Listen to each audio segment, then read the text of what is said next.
Greetings from the Eccentric Man, and today we're back into Congo, and we're playing in the savannah this time, and we're playing Saving Private Ryan. Oh no, we're playing Saving Father Marcelyn.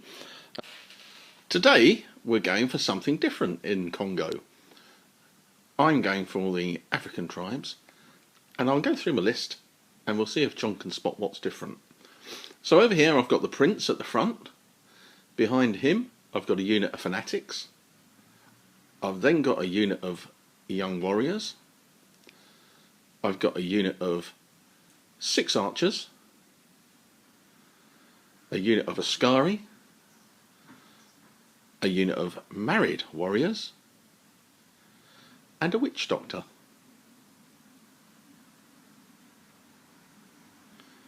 I don't think you heard that. I did hear it, I just didn't say anything. Oh, can't chortle and run the video at the same time because it moves up and down. So yeah, time to expand and try out new things. So we've got a witch doctor. We haven't got the proper armies for the scenario, but it doesn't really matter because you can just use whatever you really want. And John has decided to theme his as mostly tribes, but with a little bit of European support. So the scenario is getting the priest off the table. So in this instance the priest is in the white, and there's going to be his daughter who will be a reporter, as John has chosen to get the story out to the world. And behind that John's got a Kirangozi,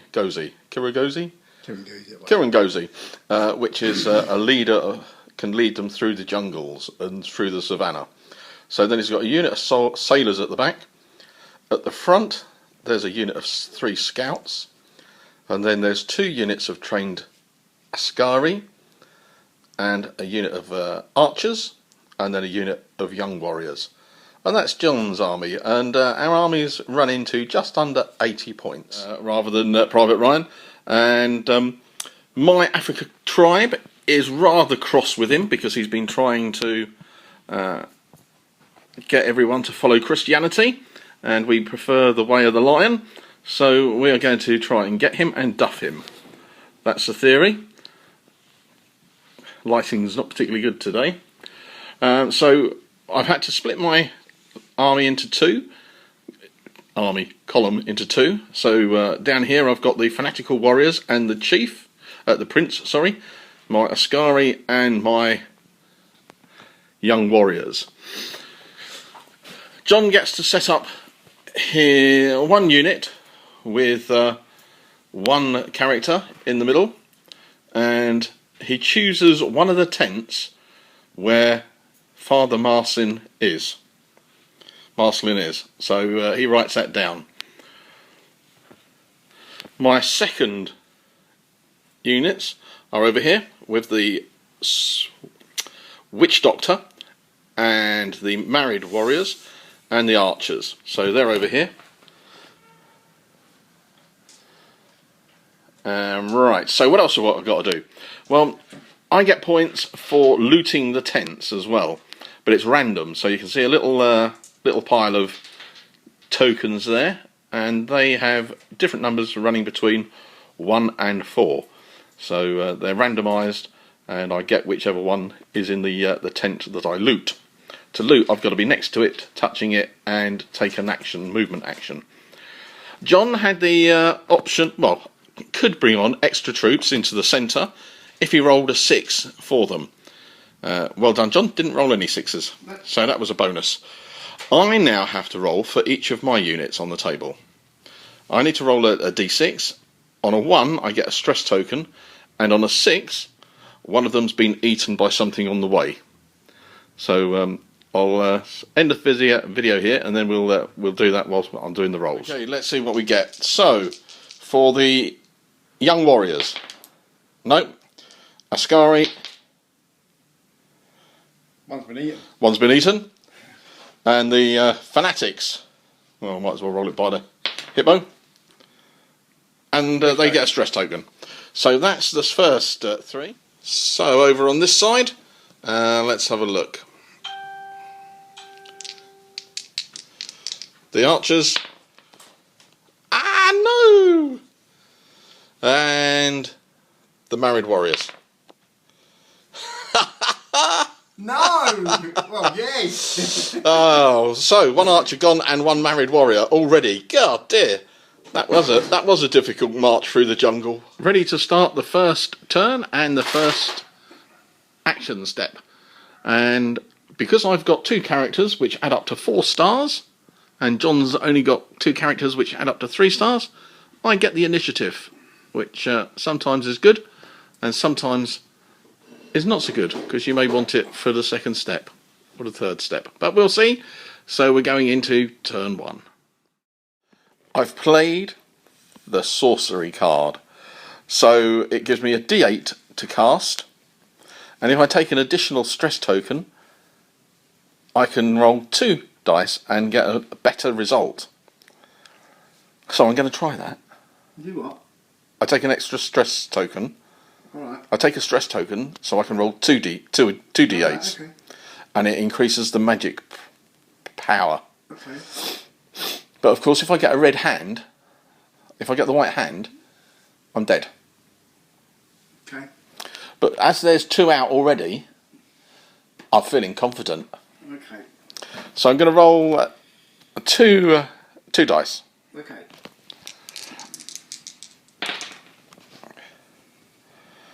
Good grief. Has he just blown his hand off? Yeah. Fortunately, double ones don't count in this game. Well, that magic was puffed. And you still take stress test token, don't you? I do get the stress token, yeah. So let's wander my hand in the You bag. did 2 ones, result in a white hand. Oh, that would just be it, wouldn't it? Shooting. Well, that was a damp squib, wasn't it? Right, I better get on with my movement. End of turn 1, and after that really successful magic phase with the sorcery, let's have a look at what we've got. Well, John didn't have the best of luck either, because he had to take a stress test, failed it, and pulled out the white hand. So that unit couldn't do anything, which was helpful. I mean, that will go at the end of the turn, and he will probably now get the Father Marcelyn, but he's now going to roll to see where his units come on, which could be a bit problematical for me. Over on this side, I've moved up the young warriors to back up the fanatics. I probably shouldn't. Well, I probably should have removed the stress token from them rather than... It's sod's law, isn't it? I put the stress token on them and it worked. It stopped them from doing anything. But it then meant that John could put a terror test on these, and because I had a terror test marker, I had to roll 2 dice. And as I'm rolling d6, it makes it more difficult to get a 5 or a 6 on 2 dice, and so I failed twice. So that gave me another 2 stress tokens. So I got the red, I got the white hand, and I got the foot. So that's not good. But the red hand does go red hand. It's a white hand on red. I don't know what to call it. White hand of doom. So that goes at the end of this, and we can then move into turn 2.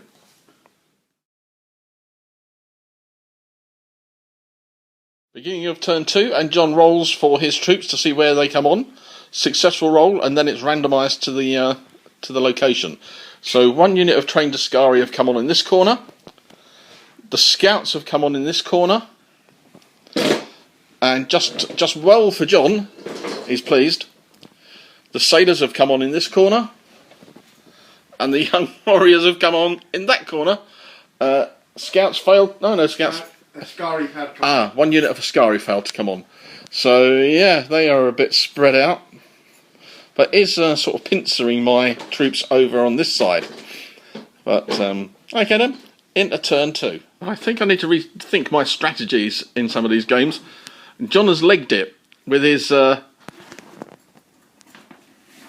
with Father Marcelyn and his daughter. Mind you, John did say we should have called him Father Ted.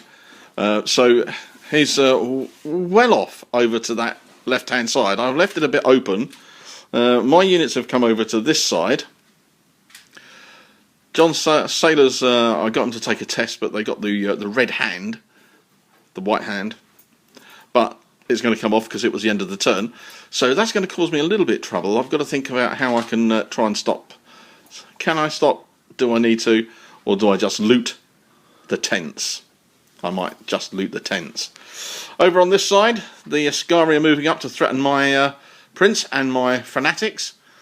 The warriors, well, my warriors have just moved around a little bit, and I've taken the terror bit off of the Ascaris with a terror test.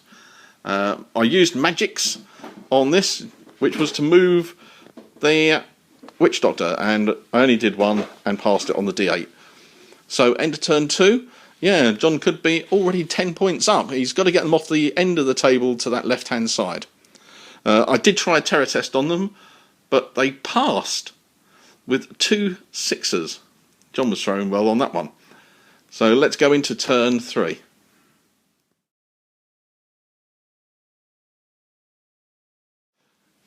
So a bit of harshness coming from this one in turn 3.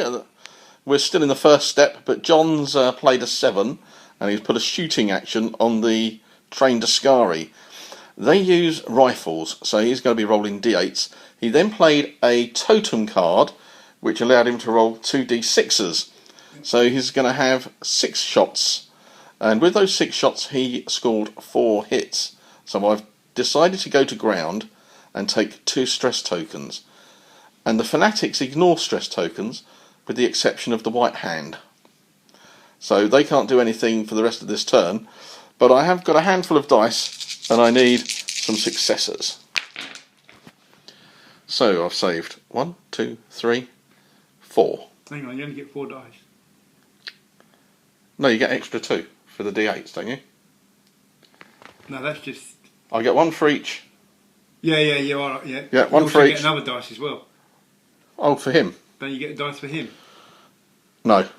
Well, you got a bravery dice for him. I probably do. No. I rolled 5. Yeah, that's fine. No, you're fine. Yeah, it's just... confused. Yeah, because it's in the open, it's D6s, isn't it? And you did 4 hits. So I'm only rolling the 4 hits. It's not bravery. It's cover for shooting. So I get the 4 dice to roll to see if I can save. And then I get the 2 additional D8s for going to ground and pulling out the stress tokens. You're probably 100% right. More magic with the witch doctor. I am going to use the ritual of the bloody hand, and I'm going to use it on Father Marcelyn and his daughter's unit. No, you pick a character. Yep, that unit. No, the whole unit is just a character. Yep. Doesn't it? Yeah. So which character are you choosing? You couldn't get him off the table if I did him. No, you, 1 minute. I don't suppose... No, I can't choose him. I'll choose her. You kill it. If you do it, you kill it. Yeah, but I don't know if I can kill the... Choose a character in a group in line of sight of the witch doctor's group and roll a d6. On such But can he be targeted? Because he's an independent character. An independent character, so Yeah. probably not. No, So you'd that's have what I to was try and thinking. kill her. Got to try and kill her. Kill his daughter. And I'm going to That's go. nice. And I'm going to go for 2 stress tokens. Ooh, he's gambling here. I am. Okie doke.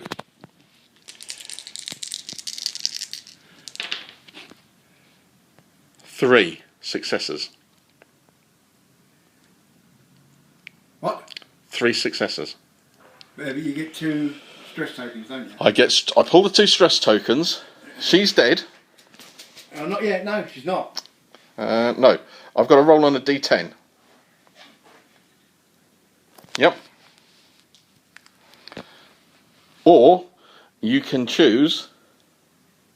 It says choose a character Yep. in a group in line of sight of the witch doctor's group and roll 1d10. On a success, the character is eliminated and his group draws 1 stress token. On a failure, the targeted group's group draws 1 stress. Yep. So if you, whatever happens, you're going to have to put stress or kill her in stress. Yes. You've got to draw your 2 stress though. I have, but I've got to roll the dice. I know. I just want to see if he dies. So I'm going to roll the d10. Yeah, go on. 10. So that's a success. Oh, no, you killed his daughter. He ain't happy. So she's dead.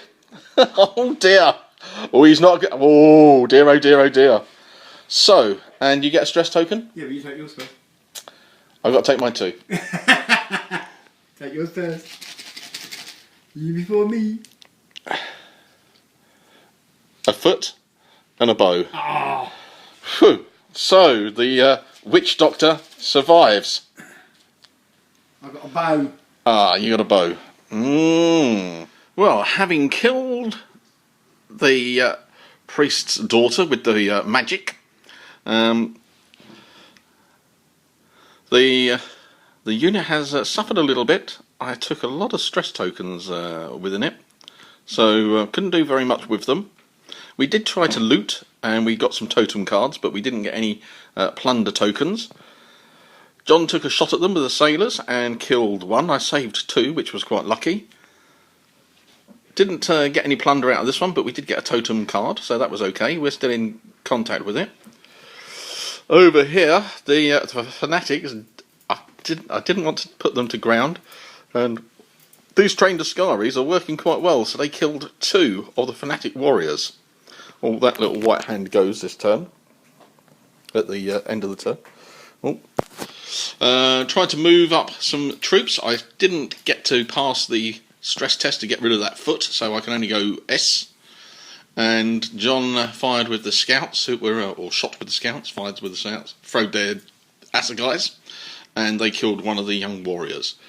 So I don't. Do I get any points for killing the character? Because it's not a unit, or is it? What? No points for not? Oh, I don't know. So I've got to try and loot these tents. That's what I've got to try and do at all costs and not get killed. But there is 10 points running off the table at that end. Okay then, into turn 4.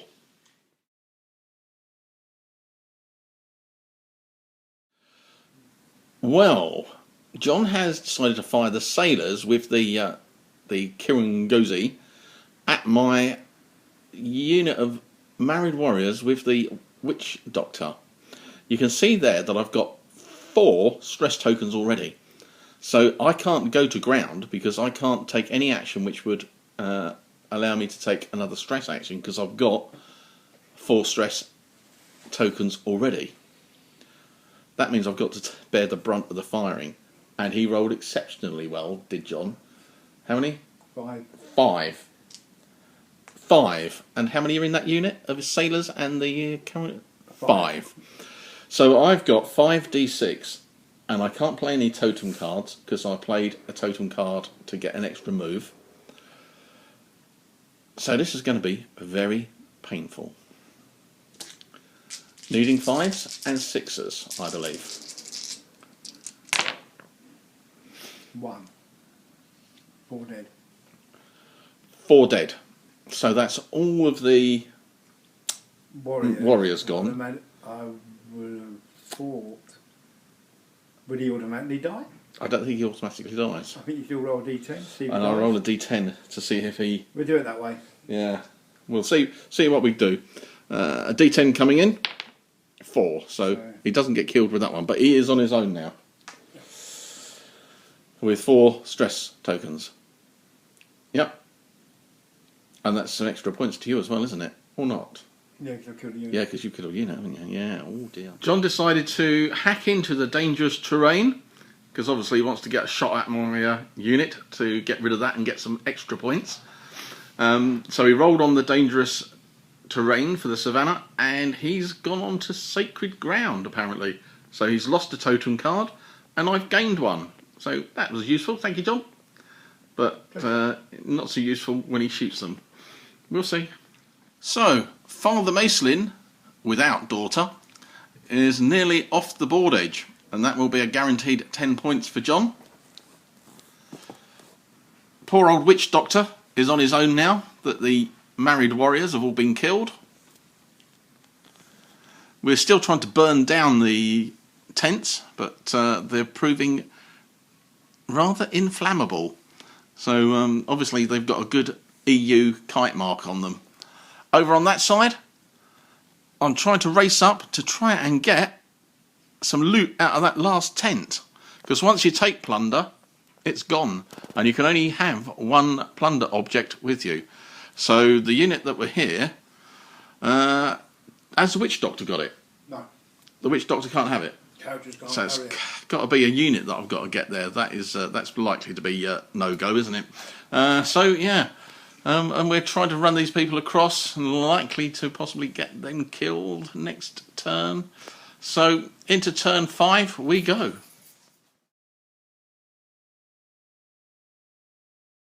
Into turn 5, and the action is certainly in the middle. I'm trying to get hold of that little bit of a loot token there. John is trying to whittle me down everywhere. He's taken a shot at the Ascari behind the tent, and even though I took 2 extra save dice, defense dice, by going to ground and taking an extra stress test to get a second dice, I still lost 2 of them to the shooting. So the sailors are doing it exceptionally well this time around. Over here, I did manage to extricate my fanatic and the chief, the prince, from the shooting from this trained Ascari unit in the dangerous terrain. And I'm running the unmarried warriors through the middle, hoping to try and get that token, while the other 2 units try to get the tents.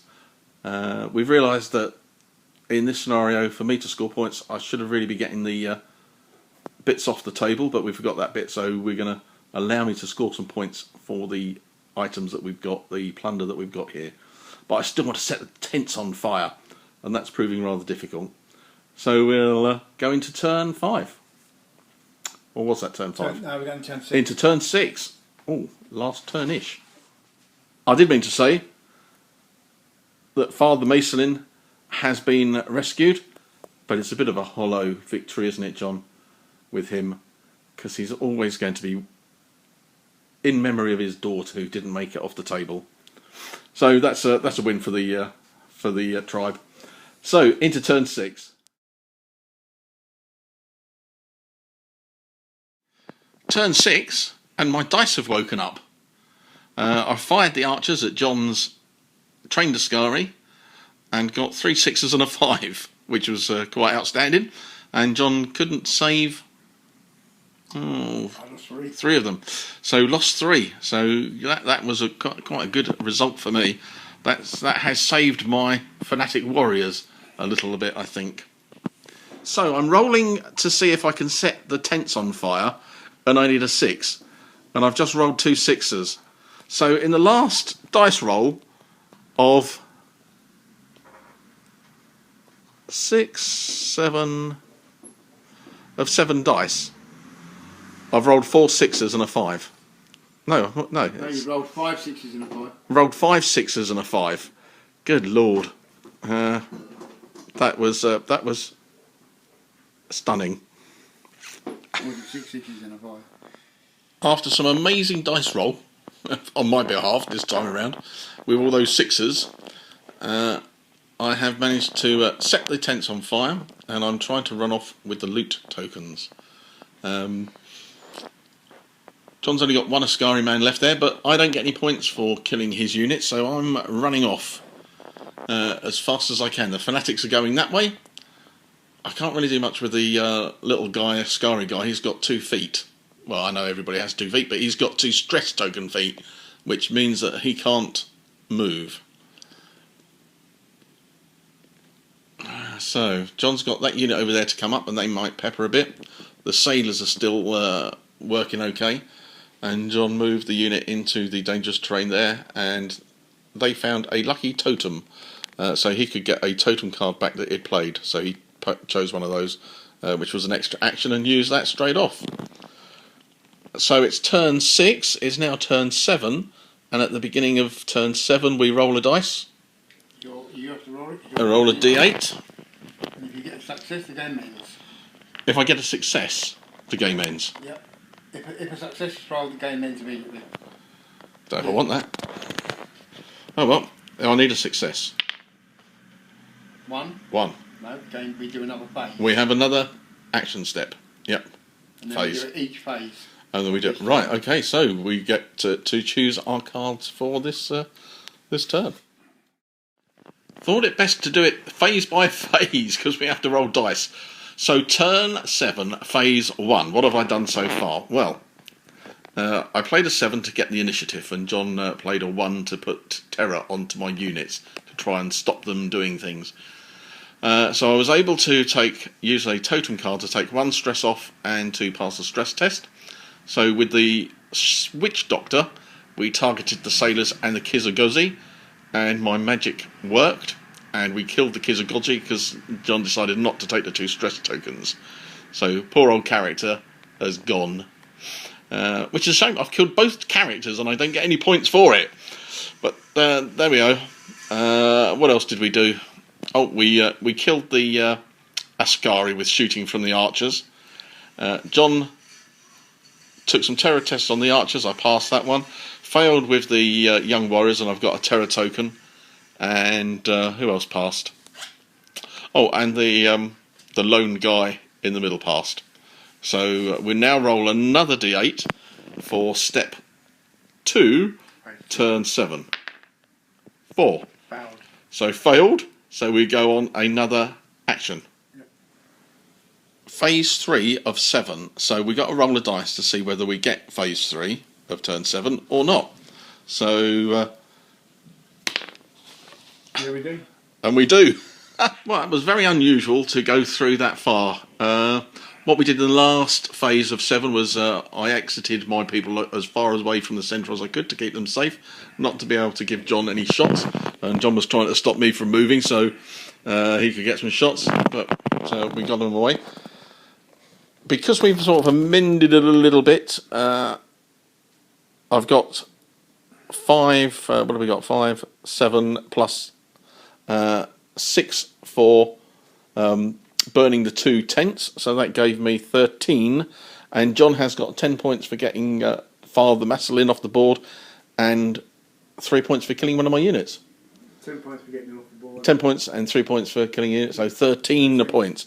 So as we've played it, a draw, or we could say it was a win to John because we didn't realise the I had to get the loot off the ends of the tables. But yeah, interesting game. It swung really at the last turn 6, didn't it, with those dice rolls that I got? Yeah. That to get the points for burning of the tents. A few things that we have to have a read, go back and have a read of. One thing particularly, if anybody knows who plays Congo, when you're looting or plundering the buildings and the tents, do you have to use an action for it, a movement action to loot? So, or do you, just because you're in contact with it, you can roll on the loot table without having to use an action card? We're not quite sure about that within the game. But other than that, yeah, to and fro again, to and fro. Certainly was. I can certainly say that John and myself are enjoying these Congo games, and we'll be starting into the campaign, I think, fairly soon. But time to get another game going, and I think Bolt Action is calling me back, and I should have had a game the other night, but sadly my friend got to work late, so he couldn't do it. But I've got another one earmarked for Friday, so we'll see how that one goes. And that's looking at 1,000 points, I think. And it's going to be a sort of a late-ish war, because the chap I'm playing, Alan, he's got British paratroopers. So I'm going to be digging out some later Germans, some Fallschirmjägers, and some Heer Grenadiers. So we'll go for that. Anyway, I forgot last time to put the actual picture of the new iPad in. This video was done on the old iPad. This is the last one on this one, and then we'll be moving on to the new iPad after that. So yep, there's the picture of it. God, it was a nightmare to get it set up and get everything changed over and swapped over and synchronised. But we're up and running. So anyway, hope you enjoyed it. Till the next time, take care. Give it a thumbs up, give it a like, subscribe if you hasn't, and hit that notification button so that you get to know when new videos are up. Anyway, thank you very much for watching, and see you soon.